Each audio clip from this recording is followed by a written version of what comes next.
Hi, welcome to all our followers. My name is Stephanie Matza, Associate Attorney here at the Law Offices of Beltran Brito Casimir. By video accompanying me today is Alexis Blanco, another Associate Attorney here at the firm. Alexis, how are we today? Good morning, Stephanie. Doing great. Doing great.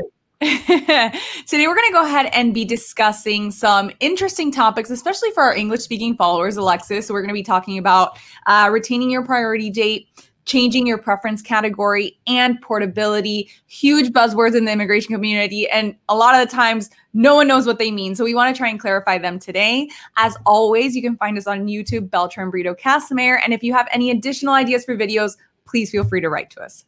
So let's go into it, Alexis.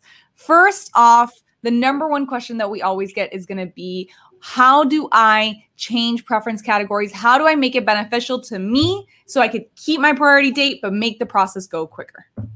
Right. I mean, it's a great point. You know, this whole thing of recapturing or retaining your priority date, it's really important, and there are lots of benefits. Just generally speaking, what is a priority date, right? So, or when is it determined? So for most clients or for most applicants, your employment-based petition includes a labor certification. And so the date that labor certification is accepted by the Department of Labor, so the process initiates, that's going to be your priority date. And that goes with you throughout the process, through that stage one, and then through the I-140 stage, and later on the I-45 adjustment of status stage. For certain employment-based petitions which do not require labor certification, the priority date is determined the date the I-140 is filed with USCIS, right? So that's the priority date, and that date's so important because down the road when you're filing for the green card, right, at the I-45 stage, the priority date determines when you can file, right, Stephanie? It's your place in line, right? So essentially think about it as your place in line. Why is this important? We'll go into this a little more, but your place in line, your priority date, goes by what's known as the Visa Bulletin. And the Visa Bulletin will tell you, okay, based on your spot in line, now is when you could finally adjust status and become a green card holder. So that's why the earlier that date is, the better. And so our entire conversation today is really going to be, okay, I did a perm process with my employer.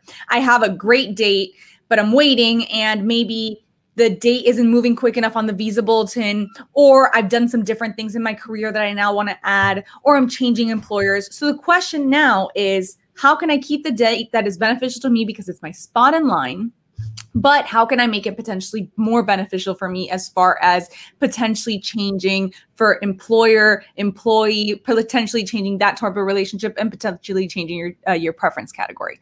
Right. So I think let's go into what are pretty much, Alexis, what are the three preference categories that we're usually dealing in this situation? It's usually EB1, EB2, EB3. Let's give a brief description. Right. So normally we have these three preference categories, and they're all employment-based immigrant visas, right?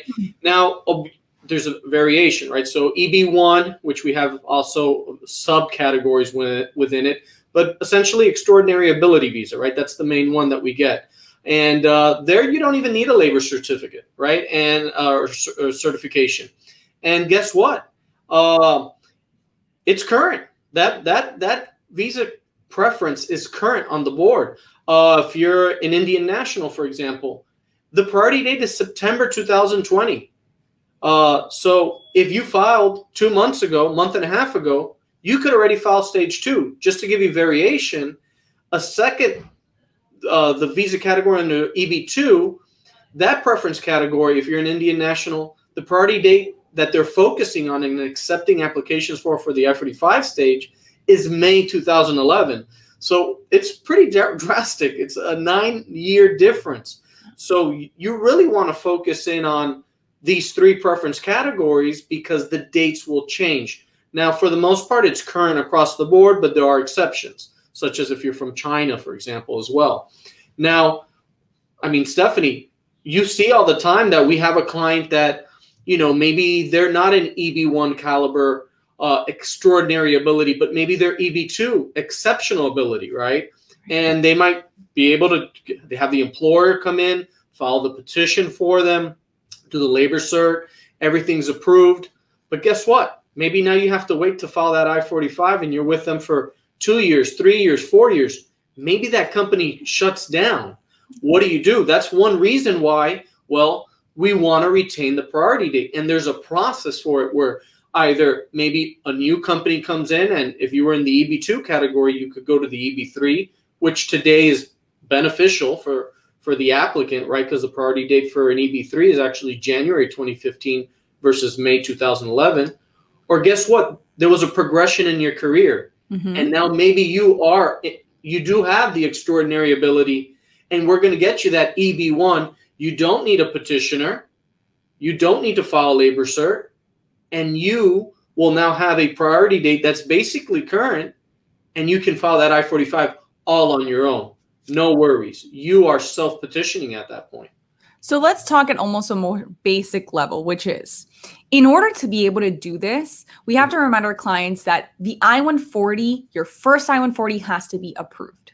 So let's say you did an EB3 with a company that's called usually perm process, labor certification. That's sort of the informal terms that we use.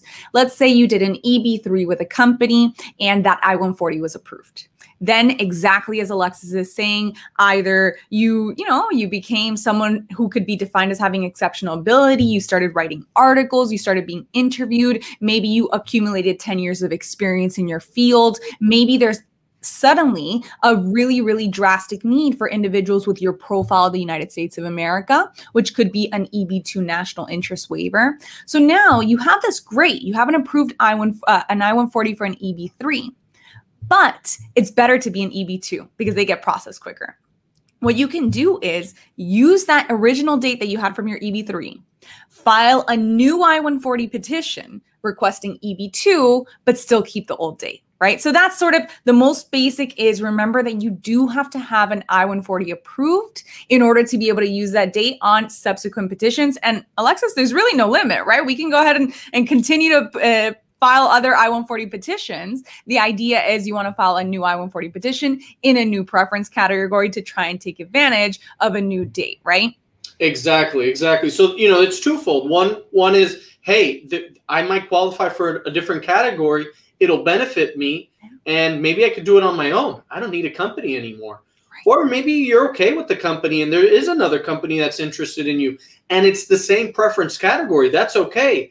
But you want to secure that priority date because guess what? If it's a 10-year wait and you did this 5 years ago, that company closed, or maybe there was a layoff or for whatever reason, you're looking for that next job. You're trying to secure, you want to continue that. You don't want to lose that priority date. So, there's a process, and essentially when you file the I-140, you're requesting USCIS to acknowledge that previous priority date from a previous I-140 approval, and it's almost accepted, right?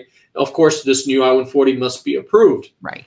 Now, some of the other benefits, right? Well, what if I'm falling out of, what is your status, right? Because throughout all of this, you're not an I-140, and I-140 doesn't give you the permission to work or anything. So, a few points, some of our clients are on H-1Bs, for example. Right.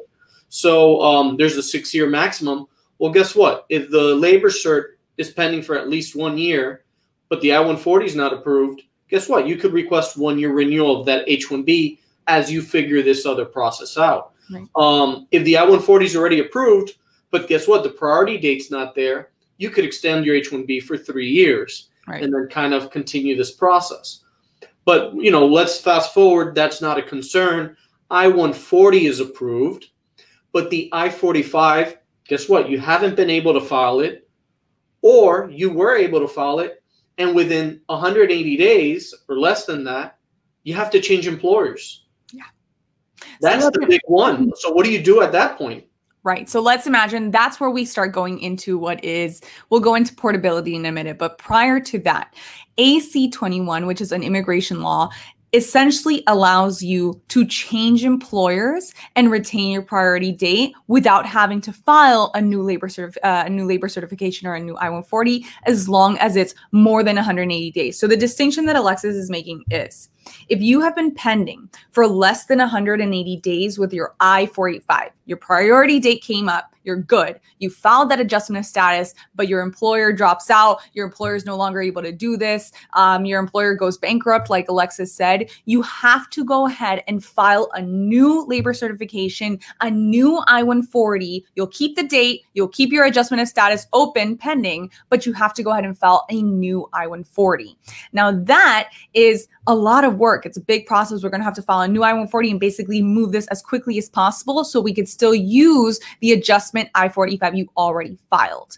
Yep. Now, the distinction for portability, which is a little more interesting if you can hold on to 180 days after filing your I-485, is portability. So Alexis, I filed my I-485, 180 days have passed, and now the company, I don't want to work with them. They don't want to work with me. Something's happening. What can we do? So this is what you really want, Stephanie. This is the ideal thing. Under AC 21, you, the employee, can change employers. You're going to retain your priority date, and the new employer does not need to file the labor cert or a new I-140. Or if you're going to self-petition, right, then you don't need to go through that process. Now, there's a big benefit here because within those 180 days that the I-45 is pending, if the previous employer backs out, they want to withdraw that I-140, then you're going to have some issues retaining priority date and what the process may be, right? So you have to be careful. But ideally, if 180 days pass and that employer wants to withdraw, guess what? Doesn't matter. You retain your priority date, and the new employer or if you're a self-petitioner do not need to concern themselves with going through the recruitment process, dealing with Department of Labor, or even filing an I-140. So that that 180-day mark with a pending I-45 is really, really, really important. So as the previous employer cannot prevent this porting, right? The new employer, what do they need to show? Well, they're going to fill out the Supplement J form. They're coming in as the new employer. They're going to explain there that, and this is very important, that the new job is the same or substantially similar. What does that mean? Does it have to be in the same city or state? No, it doesn't. Does the title need to be the same? Not exactly. Does the wage, the salary offered need to be the same? It doesn't, right? But we do need to show that the work that's going to occur is similar, right? The job description. And the USCIS officer should intend to see it as that it is going to be similar, but we still need to explain that. Another point, Stephanie, that's very, very important is the employer must show that the job offer is legitimate, right? The new job offer. So maybe you're already working with them with the H-1B. I mean, that's pretty clear. But we want to establish that it is a legitimate job offer. And the third part, which gets a little tricky, but it's not often a big concern, but you still need to demonstrate that at the time that the initial I-140 was filed and the initial I-45 was filed by the previous employer, that at that stage, it was the employer's intention to hire you and it was your intention to be hired, right, to accept the employment. So if there was already a working relationship, we can establish that. But we'll also provide any evidence that was used at time of filing to demonstrate that. Because, it should be the USCIS officer's intention to view that, yes, the employer did provide a legitimate job offer, and it was your intention as the employee or future employee to accept that job offer. So Alexis, this is a complex area of the law. Yes, right? It applies to be honest, it applies in few cases. It usually applies in situations where individuals are very subject to the Visa Bulletin, such as Indian nationals. As some of you may know, the Visa Bulletin is sometimes separated by countries because there's a per country limit. So if you are affected And if you're in a situation where you have an I-140 approved and, you know, you want to switch jobs, you want to switch categories, you want to potentially make this process faster, there are a lot of options. I mean, clearly we've been able to talk 15 minutes just about this one area of the law that is so complex. So there are a lot of options for you. Reach out to us. We can do anything in our possibility to be able to change this options for you and make it easier for you and your family to make a final and permanent transition to the US. Alexis, thank you as always. If you guys have any questions, feel free to email us, info@beltranbrito.com. We'll schedule a consultation with you and we'll go ahead and discuss how can we do this? What's the best option for you? Thank you so much, Alexis. Thank you, Stephanie.